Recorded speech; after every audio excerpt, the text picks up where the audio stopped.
NBC Universal is now under investigation by the city of Los Angeles for trimming the trees outside of their studio lot.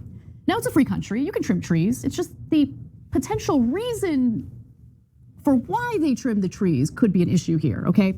So apparently the trees are located where, people in the entertainment industry have been picketing. And it's really hot in LA right now. Oh, yeah. Really hot. Okay, so the workers don't have any shade to protect themselves from the brutal LA heat as a result of those trees being trimmed. Well, what? So sometimes trees get overgrown. They just trim it a little bit, right? Just a tiny little bit? Well, this tweet went viral on Monday of this week, so you tell me. Are those alive? No, look, okay, to be fair, whenever the city decides to trim the trees like on our street, which doesn't happen often, but when they do it, the trees are bare. Like they really do it. And there's like nothing left. And I'm guessing they do that because they don't want to have to come back often and do it again. The trees exist for a reason. And we want to be fair. We want to be fair because they're launching an investigation. I'm glad they're doing that. I'd like to wait to find what the results of that investigation end up being. However, fascinating timing that as workers are picketing, they're like, it's really hot out there and those trees are providing shade. Maybe we should do something about that. I don't know if that's what they did. I don't know if that was the motivation. What say you? If you had to bet money on it. I think that those are trimmed down even more than the city normally does. That looks malicious, both towards the strikers and to nature itself.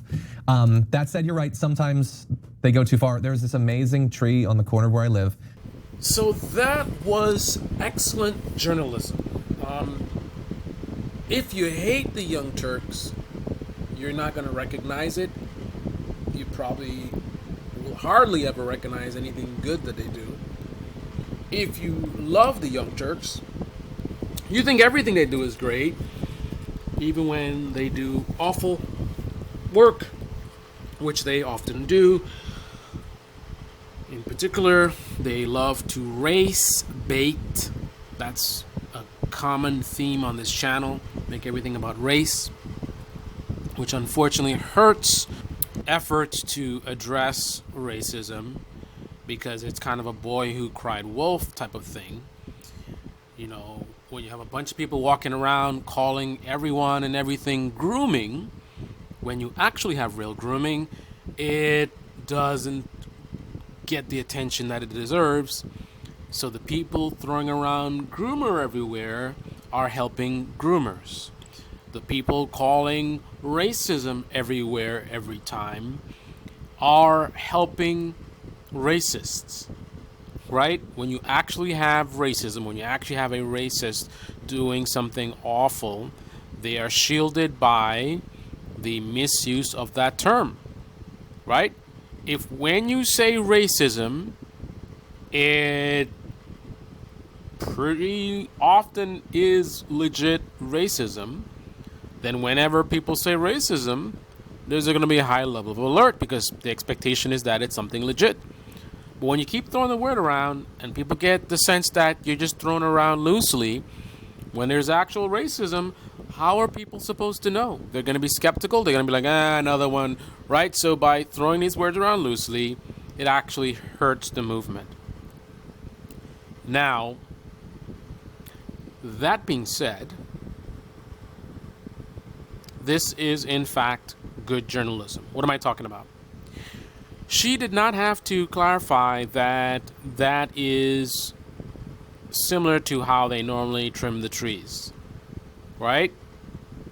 A dishonest journalist, and I'm not saying that she's an honest journalist, she certainly said some shady things, I certainly don't trust her, but a dishonest journalist would not want to share that, right? Because the profitable narrative is to focus on this awful, to a progressive audience, right? To focus on this awful corporation, these people are standing up for their rights and trying to protest, and the evil corporation, those evil people went and they had them out in the sun, savages, right? We should burn down Universal Studios, right? That's a profitable narrative to a progressive audience. When you go and you say, well, this actually is kind of the way they normally do it, it kind of waters it down. right? You don't want to water it down if you're focused on profit. You want to make it as sensational as possible. So you want to absolutely present this as they definitely did this to hurt the protesters. And if you're doing that, again, you don't want to be mentioning about, hey, this might be a normal process, right? The only reason to do that is if you're trying to be, or you're being objective, right? Now, I say that being that this is a channel that is a propaganda network, so they're extremely biased. I strongly am against their business model. Any media that has a political prefix is propaganda, and I'm really not for it, right? I really do not like propaganda. I think media should be media in terms of news media. Tell us the facts. Who did what, when, where. Keep your ideology out of your reporting, right? You have your opinions, you have your ideology. I'm not saying it's going to have no effect at all, but the effect should be very, very minimal. But that's not what we see on progressive networks or conservative networks. The effect of their ideology is prominent. They choose to talk about stories that basically support their ideological beliefs. So instead of just telling us what's happening and giving us the facts, they conveniently focus on things that support their ideology and not so much on things that hurt their ideology. That is very bad. That is toxic. That is hurting this country. But I can acknowledge that, have serious problems with the Young Turks, while recognizing that they have been improving, right? They've been improving over time.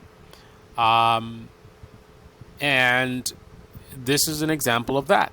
It's a small detail, right? But there have been many, many little things like this that I've been picking up on. And the reason I can see these things is because, again, I don't do my reasoning based on emotions, right?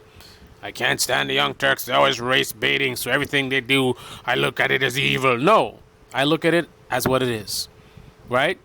She says that. Right away, I say, wow, she didn't have to say that. That was pretty cool of her to do that, right? Then she goes and she race baits on something else. I say, what the hell, these guys, right? Just today, she did something. She played MTG saying that I don't know if Hunter Biden. I think it was Hunter Biden. Basically saying that he hired a prostitute and violated the Mann Act. Then immediately after she says that, Anna says, What actually is the accusation here? So you literally just played a video of MTG making an accusation, and you follow it up with what is the accusation? The accusation is what she just said, right? I mean, I was just so stupid. Now, I'm sure there's a problem with the accusation, so a good journalist would focus on pointing those things out. She claimed that this is prostitution, but there's a lack of evidence or blah, blah, blah, right? She claimed it's a violation of the Mann Act, but the Mann Act says this, and this is what they did, so this is not a violation. No, instead, her response is asking, what is the accusation? What exactly, like as if it's unknown. The woman literally just said very clearly and very to the point what she's accusing. You know what I mean? So if I see them do garbage, I see it as garbage and I call it out. If I see them do good stuff, I recognize it and I give them props for it, right? Because my view of the Young Turks or Ben Shapiro or Brian Tyler Cohen or CNN or MSNBC is not tainted by emotion, right? I'm focused on the facts. Is what they're doing correct or not? Is what they're doing ethical or not? Is what they're doing accurate or not? That's my focus, and that is where my positions come from, right? I don't go into it with I hate these people. Let me see what nonsense they're doing now. No, right? I am aware of the nonsense that they do, so when it happens, I'm not surprised. And I guess the reality is I do expect them to do nonsense. I would have a sort of prejudice, but just because I have the expectation that they're going to do nonsense doesn't mean that I'm going to let that guide my my opinion of what I see happening, right? If I see Young Turks talking about a race-related thing, I'm going to expect it to be another race-baiting episode. But if it's not and it's legit, I will see that, right? I'm not going to be trying to see, somehow they're going to screw this up, and then I'm going to nitpick and say, No, if they don't do the race-baiting thing, I'll be like, wow, they didn't. I'll point it out, right? So this is one of the many examples I've seen of them getting better over time. They still have a lot of work to do because, they're a propaganda network, right? So, but other things that I've seen is calling each other out. So I hardly see this in any other show where you have two hosts talking and one person says something wrong and the other person shuts them down. Now, people will accurately tell me that they do see it in other places, and I see it as well, but it's very rare, right? I've seen it very, very commonly done on the Young Turks. People misspeak, they say incorrect information, and get immediately called out. No, that's actually not what she said. Or, no, we don't actually know whether she actually said this. That's the accusation, but we don't have the evidence. They do that a lot. Very quickly and very comfortably doing. I don't really see that much on CNN. I don't think I've ever seen on CNN. Maybe, but I don't remember ever seeing on CNN like a host saying something wrong, and then like the other one is like, "Oh no, that's like the idea of correcting your co-host." Yeah, a lot of people don't want to do that, but the Young Turks seem to not have an issue with that. In many cases, obviously not always. They're not perfect for sure, but Anyway, this is Debate Me channel. Debate Me in the comment section below. Click on the like button, subscribe, smash that bell. Be well.